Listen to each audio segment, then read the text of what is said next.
Notre éditorialiste Slimane Zeguidour nous a rejoint. Bonsoir Slimane. Bonsoir. Première question, que pèse au juste l'OCS, l'Organisation des pays de la coopération de Shanghai?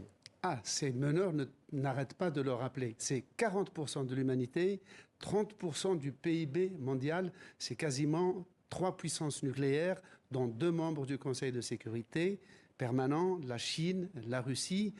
Et la Chine, comme étant l'atelier du monde, regardez sur la carte, c'est pratiquement la plus grande masse continentale de la planète. Alors, il y a 3 pays qui sont en jaune et qui sont des pays pro-occidentaux, comme la Turquie, qui plus est membre de l'OTAN, l'Égypte et l'Arabie saoudite, qui sont en train de s'y affilier parce qu'ils rejoignent la philosophie de l'OCI sur le fait de sortir de l'hégémonie du dollar.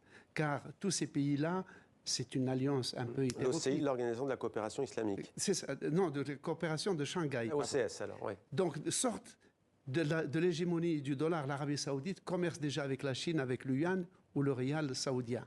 Donc, ils rejoignent cette coalition qui est un peu hétéroclite. Il y a la rivalité Inde-Chine, il y a la rivalité Tadjikistan-Kirghizistan, et la rivalité entre la Russie et la Chine.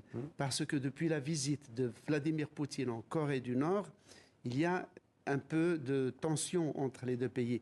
Mais leur alliance sur l'Asie centrale ex-soviétique, qui est pour la Chine la région incontournable pour envoyer ces nouvelles routes de la soie pour aller en Europe, ça c'est incontournable pour les 2 puissances.